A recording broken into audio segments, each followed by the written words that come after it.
अब चलिए देखते हैं समास के 6 प्रकार होते हैं। हम प्रकार कह सकते हैं, भेद कह सकते हैं। समास के 6 प्रकार होते हैं। ठीक, पहला है आपका अव्ययी भाव समास, तत्पुरुष समास।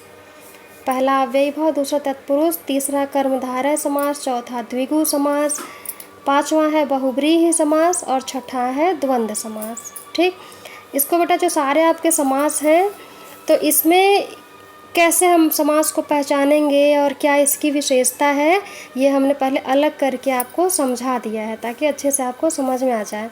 तो ये देखिए आपका जो अव्ययी भाव समास है इसमें मुख्य होता है अव्यय, अव्यय मुख्य होता है। तत्पुरुष समास में कारक मुख्य होता है। कर्मधारय समास में विशेषण और विशेष मुख्य होता है। द्विगु समास हमारा संख्यावाची होता है।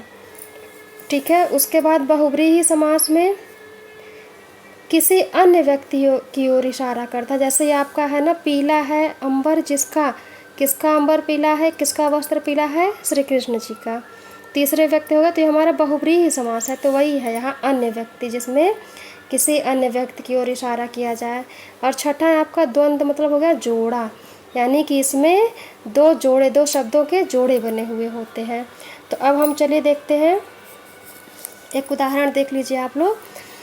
अब जैसे आपका ये समास हो गया। ठीक, समासिक प्रक्रिया में 3 चीज़ें बड़ी इंपॉर्टेंट हैं, वो आप समझ लीजिए। एक तो समस्त पद, ये आप समझ लीजिए कि समस्त पद किसे कहते हैं।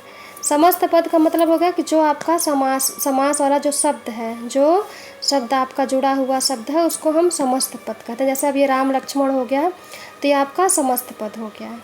ठीक, नवरत्न हो गया तो ये आपका समस्त पद हो गया, इसको हम समस्त पद कहते हैं। ठीक, और उसके बाद इसमें आपका होता है समास में पूर्व पद और उत्तर पद। ये दोनों चीज़ें आपको हर जगह समास में मिलेंगी। जब आप डेफिनेशन पढ़ोगे तो हर जगह पूर्व पद और उत्तर पद मिलेंगे आपको। तो ये अब ये चीज़ क्या है, देखिए, पूर्व पद का मतलब होता है जो हमारा ये जो पद है इसके आगे का जो शब्द होता है वो होता है पूर्व पद, और पीछे का जो शब्द होता है उसको हम कहते हैं उत्तर पद। ठीक, तो अब जैसे हमारा देखिए राम लक्ष्मण, ये हमारा समस्त पद हो गया। अब समस्त पद में राम क्या है, पूर्व पद है, और लक्ष्मण क्या है, उत्तर पद है। नवरत्न हमारा क्या है, समस्त पद है। नवरत्न में नव हमारा पूर्व पद है और रत्न हमारा उत्तर पद है। तो ये हो गया आपका समस्त पद, पूर्व पद, उत्तर पद। ठीक, अब इसके बाद हम चलिए समास स्टार्ट करते हैं। समास में पहला है हमारा अव्ययी भाव समास। ठीक, अव्ययी भाव समास की डेफिनेशन चलिए देखते हैं। इस समास में पूर्व पद प्रधान होता है। पूर्व पद का मतलब समझना, आगे वाला पद। पूर्व पद प्रधान होता है तथा यह एक अव्यय होता है।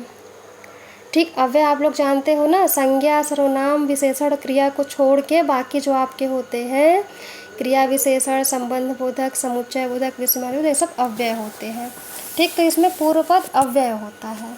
अब चलिए देखते हैं उदाहरण में। जैसे हो गया आजन्म, आजन्म आपका क्या है, समस्त पद है। समस्त पद आजन्म है। अब इसका विग्रह हो जाएगा जन्म तक। तो ये हो गया हमारा समास, अव्ययी भाव समास। इसमें आजन्म क्या है आपका, एक ये अव्यय है। उसके बाद हम देखते हैं यथारुचि। यथारुचि, इसमें समस्त पद है यथारुचि, इसका विग्रह हो जाएगा रुचि के अनुसार। ठीक, ये विग्रह हो गया हमारे समास का। अब इसमें जो यथा है ये क्या है, अव्यय है। ठीक, अब हम दूसरा देखते हैं। दूसरा है हमारा तत्पुरुष समास। तत्पुरुष समास देखिए, इसमें पहला पद गौण होता है। गौण का मतलब होता है कि मुख्य नहीं है। एक होता है ना मुख्य और एक गौण, तो मतलब जो ज़्यादा प्रमुख नहीं है, जो दबा हुआ है, वो गौण हो गया।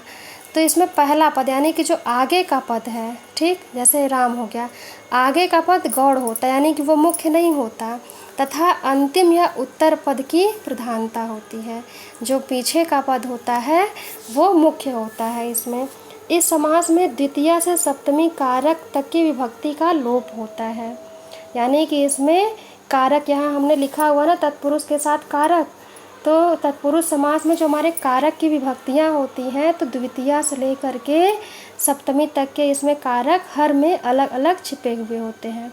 उदाहरण में हम देख लेते हैं, जैसे गगनचुंबी। ठीक, गगनचुंबी हमारा समस्त पद है। अब हमने विग्रह किया इसको, तो विग्रह करने पे क्या आ रहा है, गगनचुंबी को हम अलग करते हैं तो गगन को चूमने वाला। ठीक, गगन को चूमने वाला, ये विग्रह हो गया हमारा। तो अब विग्रह करें तो इसमें क्या है, ये को हमारा क्या है, कर्म कारक की द्वितीय विभक्ति है। गगन को चूमने वाला, इसमें को कर्म कारक की द्वितीय विभक्ति है, तो ये हमारा हो गया तत्पुरुष समास। एक और उदाहरण देख लेते हैं, नेत्रहीन, ये हमारा समस्त पद है, समस्त पद है नेत्रहीन। अब हम इसको विग्रह करते हैं तो नेत्र से हीन, नेत्र से हीन, तो इसमें हमारा से क्या है, तृतीया विभक्ति। ठीक, कारक में ये करण कारक हो गया और तृतीया विभक्ति। तो इसी प्रकार तत्पुरुष समास में सातों विभक्तियाँ चलती हैं, तो ये हो गया आपका तत्पुरुष समास।